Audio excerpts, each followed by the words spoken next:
Me, 39, VP of Operations at logistics company in Indianapolis. Make $165,000 plus bonus. Work my way up from warehouse supervisor. Company is called Mid-States Logistics. We handle freight and distribution. 380 employees, $95 million annual revenue. Been around since 1982.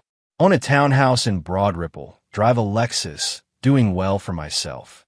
Single, never married. Career has always been the priority. Been with this company 11 years. Seen every part of operations. Started on warehouse floor. Moved to dispatch. Then operations manager. Got promoted to VP of operations 2 years ago. Youngest VP in company history. Report directly to CEO. Manage 240 operations employees across 3 facilities. Warehouse workers, drivers, dispatchers, logistics coordinators, supervisors. Also oversee management promotions for entire operations division. This is real power. This is where I can make actual systemic change. Company has always been male-dominated. Trucking industry is what it is. When I started 11 years ago, women were rare, faced a lot of harassment. Drivers making comments, warehouse guys being inappropriate. Had to be twice as good to get half the respect. Classic story. But I made it, clawed my way up. Now I'm in position to help other women.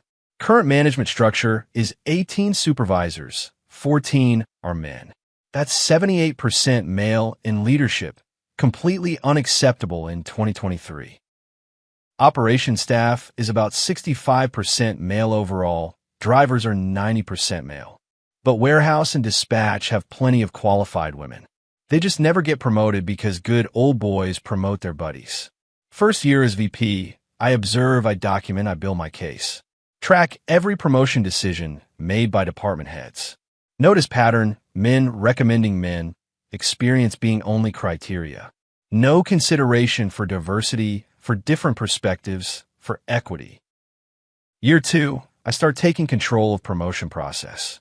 CEO gives me full authority over operations promotions. You know the division better than anyone. Trust your judgment. Perfect, this is exactly what I need, total control.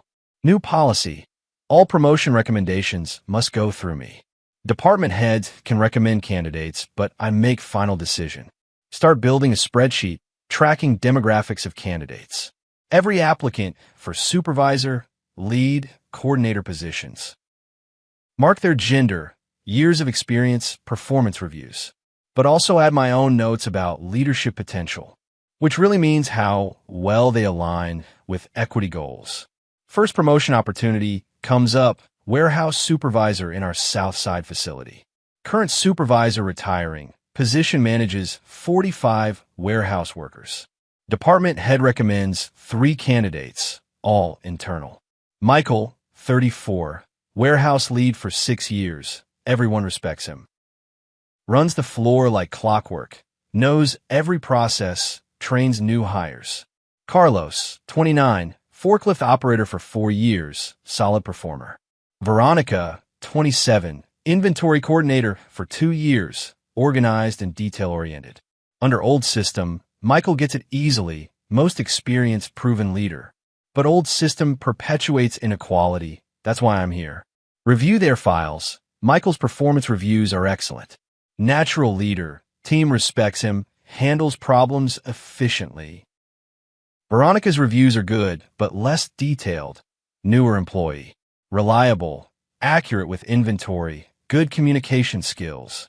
Decision should be obvious. Michael has twice the experience. But that experience was gained in a system that favored men. He got opportunities Veronica never did. That's not fair competition. I promote Veronica. Announce it in operations meeting.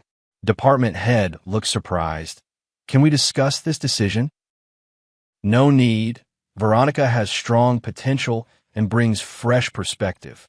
But Michael has been preparing for this role for years. And now Veronica will get her chance. Discussion is over. Michael takes it professionally, congratulates Veronica publicly. But I hear through grapevine he's disappointed, expected the promotion. Good. He should examine why he felt entitled to it. Over next 6 months, for more supervisor positions, open up. Each time, department heads recommend experienced male candidates. Each time, I promote a less experienced woman instead. Not because they're unqualified, they all meet minimum requirements. But they're not the most qualified, not by traditional metrics. My thinking, traditional metrics are biased toward male experience. Time to level the playing field, give women the opportunities men always had. Month 8, start noticing grumbling from male employees. Guys with 5 to 8 years experience seeing women with 2 to 3 years get promoted. They're talking in break rooms. I hear about it from female employees. It's like they don't even consider men anymore. Doesn't matter how long you've been here if you're the wrong gender. I document these complaints as evidence of male fragility. Can't handle losing their automatic advantage, proving my point. Month 10, warehouse in Castleton has major efficiency problem. One of the supervisors I promoted, Jessica, is struggling. She's overwhelmed, doesn't know how to handle the veteran workers. They're not listening to her, doing things their own way. Productivity is down 18%. Errors are up. Clients are complaining. Department head suggests moving her to different role, promoting someone with more experience. We need someone who can handle these guys. They're old school. Absolutely not. That's admitting defeat. That's going backward. Jessica needs support, not replacement. These men need training. The men aren't the problem. The complexity of the operation is. Then get her additional training, but she stays in the position. Jessica stays, struggles continue, but I won't admit mistake. Month 14, CEO starts asking questions. We're seeing efficiency issues at multiple facilities. Some of the newer supervisors seem to be having challenges. All new supervisors have learning curves. They'll improve. The male employees aren't making it easy on them. Are you saying we have a culture problem with accepting female leadership? He backs off, doesn't want to seem like he's opposing diversity. Exactly what I counted on. He's too afraid of optics. Month 16, 3 experienced male supervisors resign. All take positions at competing logistics companies. Exit interviews say same thing. No room for advancement here anymore. Watching less experienced people get promoted while being passed over. I note in their files, unable to adapt to merit-based promotion system. Month 20, one of the male leads, guy named Brandon, requests meeting. He's been here 9 years, applied for supervisor role 3 times.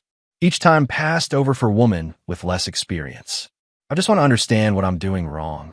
My reviews are excellent. I train new people. I solve problems. What do I need to do to get promoted? This is uncomfortable but necessary conversation. Brandon, you're a valued employee, but leadership isn't just about tenure. We're looking for people who bring diverse perspectives, who can lead in new ways, not just replicate old approaches. He's frustrated. I can see him processing this. So because I'm a man, I'm not diverse enough. That's a reductive way to frame it, but we do need to balance our leadership.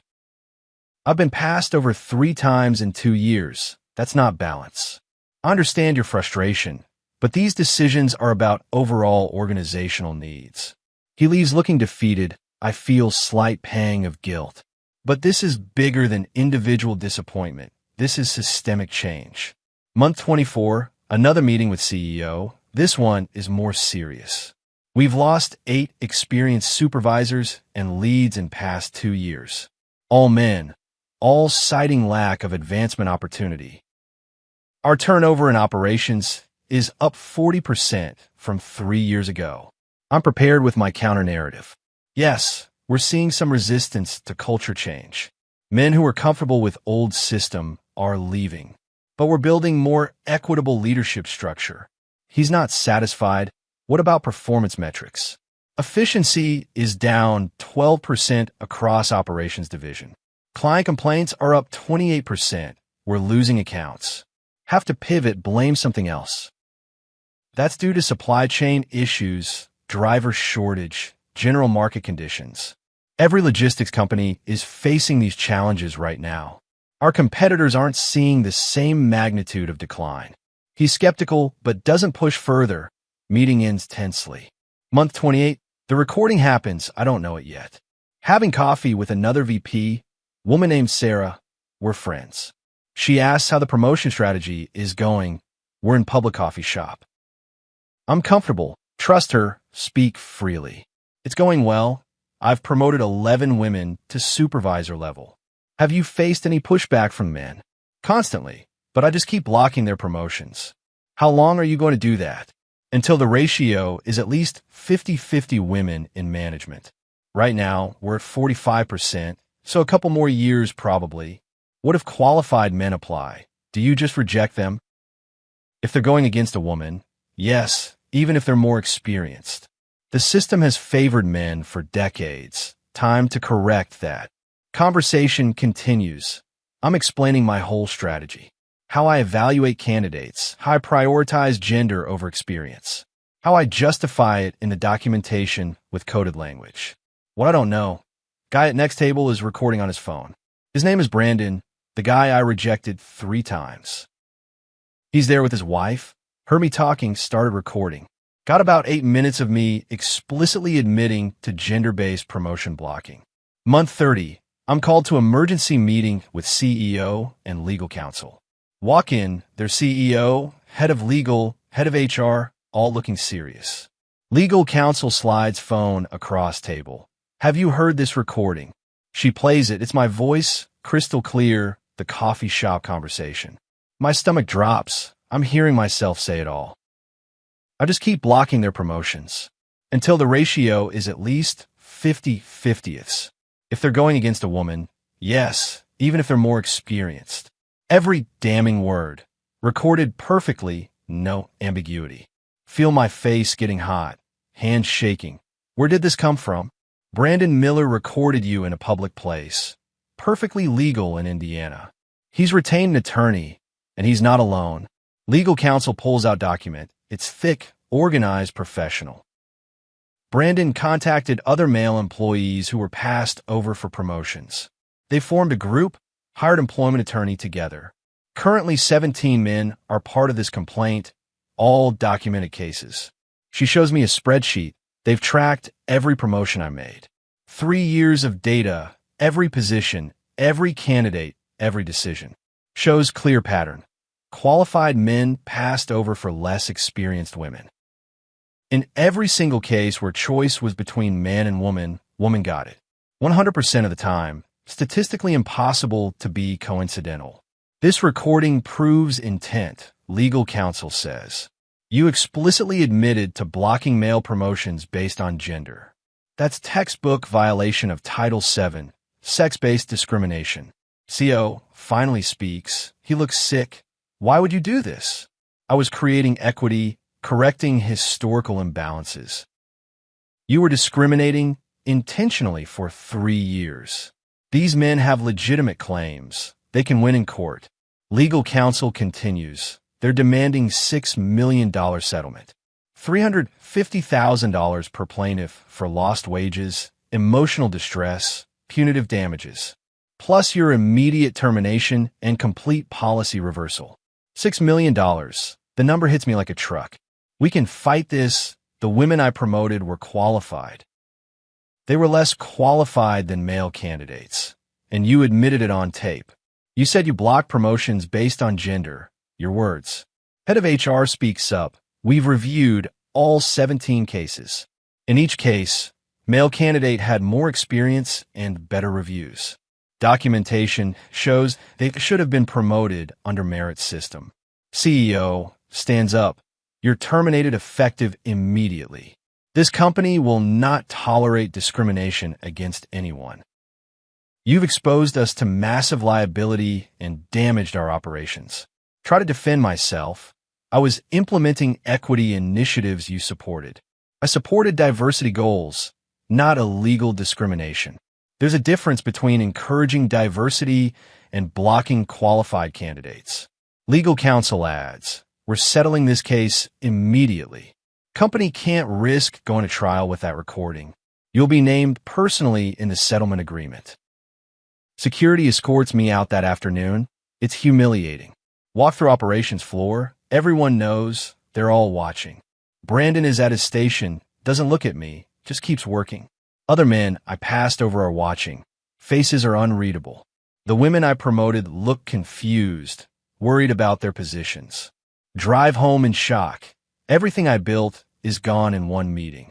That night, recording leaks online somehow, goes viral in logistics industry. My name is trending on LinkedIn, not in a good way. VP admits to blocking male promotions for 3 years. Caught on tape. Executive describes systematic discrimination. Comments are brutal, even from people I thought were allies. This is not equity. This is revenge. She gave ammunition to everyone who opposes diversity initiatives. This person set back women in logistics by a decade. Week later, settlement is announced publicly. Company pays $6 million. All 17 men receive compensation. Company apologizes. I'm named as responsible party. My personal assets are part of settlement. I have to contribute $400,000. Sell my townhouse to cover it. Move to apartment. Wipe out my savings. Start applying for VP positions at other companies. No one responds. Apply for director positions, operations manager positions. Nothing. Name is toxic. Google search shows all the articles about the settlement.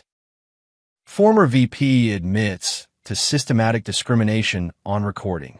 Month 3 after termination, finally get interview at small logistics company. Operations manager role, $85,000, half my previous salary. Interview goes okay until they ask about leaving previous company. There was a disagreement about promotion policies. Interviewer pulls out printed article, has my name highlighted. According to this, you systematically discriminated against male employees. And were recorded admitting to it. Is that accurate? Can't lie, it's right there. I was implementing equity initiatives that the company settled a $6 million lawsuit over. The company was protecting itself from litigation costs. Do you still believe what you did was appropriate? Long pause. Don't know how to answer without condemning myself. I believe in creating opportunities for underrepresented groups. That's not what I asked. Do you believe gender-based discrimination is appropriate? Don't get the job. Don't get any job in logistics. Month 6, working as operations coordinator at warehouse, $42,000. From VP making $165,000 to coordinator making $42,000. From managing 240 people to managing nothing, just executing tasks. It's humbling, it's humiliating, but I need the job. New supervisor is a guy, 28 years old, younger than me. He knows who I am, treats me with polite distance. 1 year after termination, see article about Mid-States Logistics. Company rebounds after discrimination scandal. New leadership restores merit-based promotion system. They promoted 4 men to supervisor roles, all highly qualified, including Brandon, the guy who recorded me. He's supervisor now. Article quotes CEO. We learned that true equity means fair evaluation, not favoring one group over another, but assessing individuals on merit. Company efficiency is back up, client retention improved. They're thriving, growing, doing better than when I was there. Realized that all my equity initiatives actually hurt the company. Promoted people who weren't ready, lost experienced employees. Created resentment and division, damaged performance. All while convincing myself I was doing the right thing. Year 2, I'm 41, still making $42,000 as coordinator. Still paying off legal fees, still rebuilding savings. Run into Brandon at industry conference, he's there presenting. He's director of operations now, moved up fast after becoming supervisor. We make eye contact, both freeze for a second. He approaches me, I expect anger, confrontation. Hey, how are you doing? I'm okay, working as coordinator at a warehouse. He nods. I heard, I'm sorry it worked out that way. Wait, he's apologizing to me? I am confused. You don't need to apologize. You were right to record me. I didn't want to destroy your career. I just wanted fair treatment. You recorded me admitting to discrimination. You did what you had to do. He's quiet for a moment. You know what hurt most? I actually respected you. Thought you'd be different. You came up from the floor like me, knew what it was like to work hard. But then you made it about gender instead of merit. He's right. Every word lands heavy. I thought I was correcting injustice, but I just created different injustice. Yeah, you did, and a lot of good men suffered for it. Men who worked hard, earned their promotions, got passed over for politics. We stand there awkwardly. Then he says something unexpected. I hope you find your way back. You were good at operations. Just maybe next time, judge people as individuals, not as demographics. He walks away, goes to his presentation about leadership development. I sit in the back, listen to him talk about merit and fairness, about evaluating people based on skills and character, not categories. Everything I should have done, but didn't because I was so sure I was right. 3 years later, I'm 42, still doing coordinator work. Make $48,000 now, small raises, but nowhere near VP level. Won't ever get back there. Name is permanently associated with scandal. See that Brandon is VP of operations now, youngest VP in company history. Same position I used to have, same company I used to run. He earned it through merit, through proving himself, through fairness. The way I should have earned mine, the way I should have promoted others. Think about those 3 years when I had power. 11 women I promoted because of their gender, not their readiness. 17 men I blocked because I wanted to balance the ratio. Company performance declining because supervisors weren't prepared. Experienced employees leaving because they saw no future. All justified in my mind as equity and correcting systemic bias. Really just discrimination wrapped in progressive language. Made worse by my certainty, my righteousness, my refusal to see it. The recording proved it. My own words condemned me. I just keep blocking their promotions, even if they're more experienced, until the ratio is 50/50ths. Can't claim it was misunderstood. Can't claim it was out of context. I said exactly what I meant, admitted exactly what I was doing. And it cost me everything. Cost the company $6 million. Cost 17 men years of their careers, their earning potential. Cost the women I promoted their credibility. Now people question if they deserved it. Everyone lost because I thought identity mattered more than ability. Now I'm here, 42, coordinator at warehouse, watching younger people get promoted based on merit, seeing the system work when it's actually fair, when people are evaluated as individuals, not as gender statistics. Brandon was right. I could have been different. Could have promoted women who were ready while still being fair to men. Could have developed talent instead of just filling quotas. Could have created real equity instead of reverse discrimination. But I didn't. I chose the easy path, the ideological path, the path that made me feel righteous while doing wrong. And now I live with consequences every day. In the apartment I rent because I had to sell my townhouse. In the coordinator role because no one will hire me for leadership. In the Google results that follow me everywhere. Reminding everyone of what I did. VP admits to blocking male promotions on recording. That's my legacy. That's what I'm known for. Not for climbing from warehouse to VP. Not for my years of hard work and dedication. Just for 3 years of discrimination.